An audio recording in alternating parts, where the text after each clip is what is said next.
Today on Rare Classic Cars, we're going to talk about the gentleman's muscle car, hot rod, whatever you want to call it, the 1970 Toronado GT, the most powerful Oldsmobile up until that point, and actually for many years to come. I'm kind of struggling to think of another 400 horsepower Oldsmobile. Might be the most powerful Oldsmobile of all time, actually, at least from a production standpoint. In any case, the 1970 Toronado GT would be an option package on the last of the first generation Tornados. This generation began in 1966, continued through 1970. Then in 1971, the second generation Tornado would start, and the car got kind of pudgy and doughy and became much larger as it had to share many more components with the General Motors full-size B bodies than this particular Tornado, the first generation, did. Now, while the 1966 Toronado started out with hidden headlamps and this barbell theme where the outer edges as they approached the fender tops would get wider in section than the midsection, you don't have that here. In fact, you kind of have the inverse on a more massive scale. You've got this power dome that really extends almost the entire width of the hood. You got a little catwalk area in between the hood and the top of the fenders, that little lowered section. And a crease down the middle. You also have exposed headlamps for the first time on the Toronado. The Toronado would introduce hidden headlights to Oldsmobile when it debuted in 1966. It would continue to have those in 1967, 68, and 69. Although, interestingly, the 68 and 9 Toronado, the hidden headlamps were activated not by the headlamps themselves moving. They were stationary, but the grills would actually move out of the way on that car. Pretty unique design. Can't think of another car that did that either. Now, as we rotate around to the front three-quarter view, you see a couple distinguishing features of the Toronado GT. The first notable element is the badge up front, just over top of the driver's side headlights. It says Toronado and then GT. Okay, so obviously it's a GT package Toronado. The other thing that you can do to discern it's a GT is the big stripes that outline the wheel wells. That was something that was exclusive to the GT package. Now, by 1970, I already mentioned some elements of the Toronado design that had changed significantly. It still had these very sharp bladed fenders, but the wheel arches had evolved significantly and were much more filleted and muted by this particular time frame. You still had the wheel arch that went over top of the wheel, obviously, in the line, that kind of surface in the crease that went all the way over top of the wheel and then continued down the side of the car, hopped over the rear wheel. But as I mentioned, the wheel arches were not as well defined. They kind of blended in to the main body surface with much more, let's say, gentleness than they did in 1966. I think Oldsmobile was trying to make the car a bit more conventional. Remember that in 1966, the Toronado actually sold well. It sold about 40,000-ish copies, but after that, the sales really tapered off, and it never enjoyed the sales success that I think Oldsmobile had really hoped for it. And as we rotate around to the rear three-quarter view of this particular car, the other thing that you'll note here is that beginning in 1969, the Toronado on the rear portion got these little winglets or mini fins. And in 1966, 7, and 8, the car didn't have that. It only got that in its final two model years. And I don't know. I mean, I think they went with it in 1969 to maybe help with the 1970 front end, or just help the continuity with the front end, because it had this bladed fender up front and it had a completely different rear profile and feel to it. This kind of ties in with the front a little bit, I would say. You can also see this car is a GT because it has cutouts for the factory dual exhaust out in the back. That was something that came with the GT package. Unfortunately, in 1970, many of these Tornados would come with the vinyl roof, and that was something that really became popular after the 1966 model year. I suspect that Oldsmobile division management was really starting to push the vinyl top with dealers, as it was actually a highly profitable option. Because when you ordered a car equipped with a vinyl top, the factory did not metal finish the seam between the quarter panel and the roof on the C-pillar. So they had less labor, less lead that was employed when you got the vinyl top. And they did have, obviously, the expense of putting the top on itself. But in general, it was a very profitable option. And unfortunately, many Tornados, I'll say, were afflicted with it in 1967 and later model years. I do have to say, though, that while the styling of the 1966 Tornado is definitely my favorite of the generation, I do like some elements of this one. It's unfortunate it has the vinyl roof because this would look so much better without it. But in this green metallic paint with crease that runs the length of the body there, it just looks beautiful. I don't like the wheel arches quite as well as the original Tornado, but you can see how the metallic paint is kind of picking up the light and the highlights that are formed. I especially love the highlight behind the rear wheel and how the sun is kind of gradually picking it up as it goes rearward from the wheel.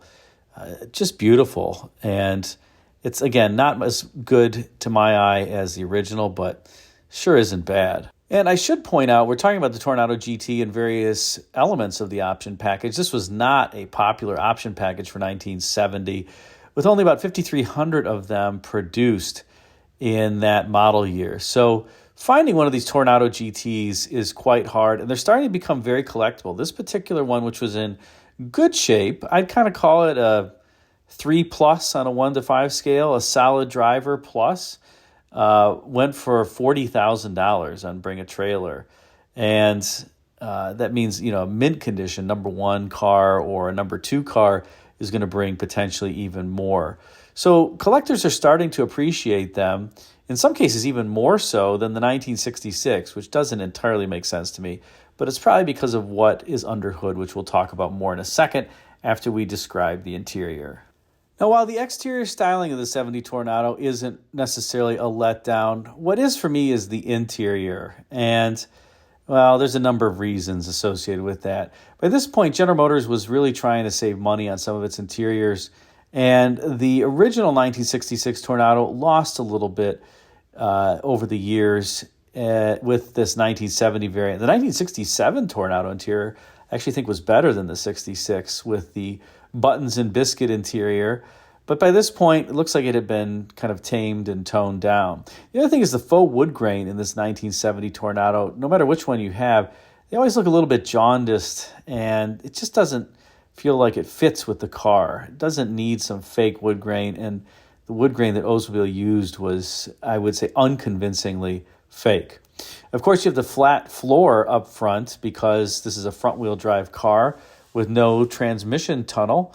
The transmission after the torque converter is split, and then there's a Morse Hi-Vo chain that's about 2 to 3 inches thick. It's a huge thick chain that then drives the transmission, which is pointing forward in the car, obviously because it's front-wheel drive.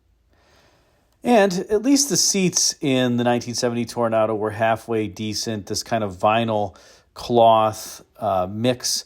And Oldsmobile went and had this stitching put on the armrest as well as the center section of the bench seat up front. And it looks halfway decent overall.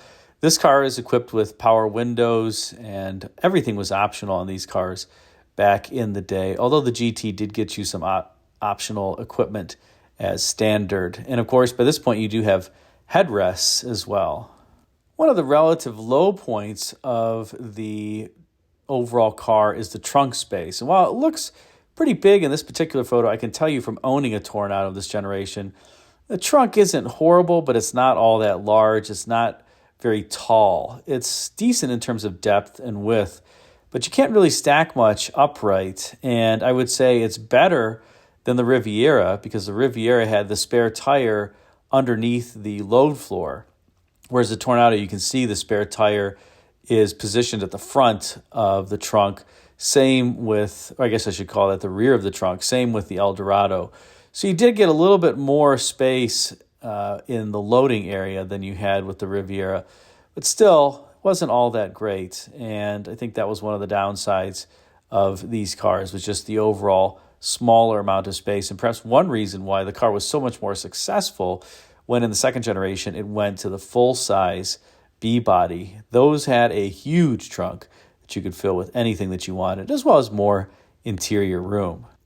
And here we get to the really fun area of this 1970 Toronado GT, and that's what's under hood, because You have the most powerful Oldsmobile engine to date, and like I said, I think the most powerful Oldsmobile engine, at least in terms of gross horsepower rating ever, which is this 400 horsepower W34 455 cubic inch high compression V8.